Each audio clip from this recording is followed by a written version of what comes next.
নমস্কার বন্ধুরা, আজকে আরও একটি রান্না নিয়ে আপনাদের সামনে হাজির হয়েছি। আজকে বানাবো চিলি ফিশ।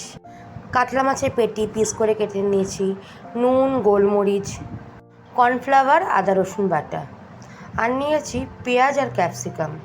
পেঁয়াজ ক্যাপসিকামটা একটু চৌকো করে কেটে নেব।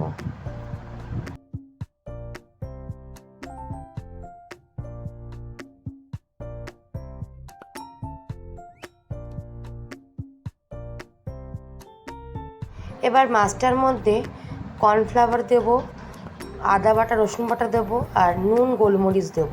ভালো করে মাখিয়ে নেব।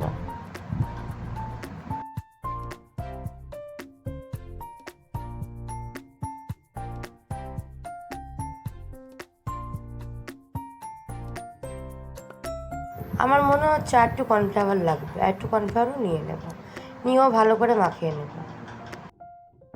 এবার গ্যাসে একটা কড়াই বসিয়ে নেব, তাতে খানিকটা সাদা তেল দেব। আজকের রান্নাটা সাদা তেল দিয়েই করব। এবার মাছগুলো একটা একটা করে ছাড়বো, ভালো করে লাল করে ভেজে নেব।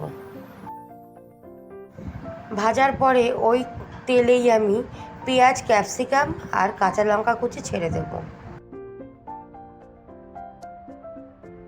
এবার দেব আদা বাটা রসুন বাটা। দেওয়ার পরে আমি টমেটো সস দিয়ে দেব। নুন গোলমরিচটাও এখন দিয়ে দেব। তারপর ভালো করে ভাজা ভাজা করে নিতে হবে। এবার দেব কর্নফ্লাওয়ার গোলা জল, দিয়েও খানিকক্ষণ নাড়িয়ে নেব। এবার মাছগুলো ছেড়ে দেব।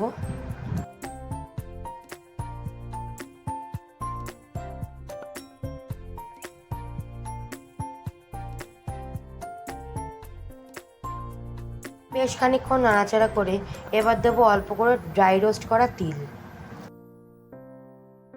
এবার একটা পাত্রে নামিয়ে নেব। বন্ধুরা, আজকের রান্নাটা যদি আপনাদের ভালো লেগে থাকে, লাইক করবেন, শেয়ার করবেন, কমেন্ট করবেন। টাটা বন্ধুরা, আবার একটা রেসিপিতে দেখা হচ্ছে। আপনারা ভালো থাকবেন আর সুস্থ থাকবেন।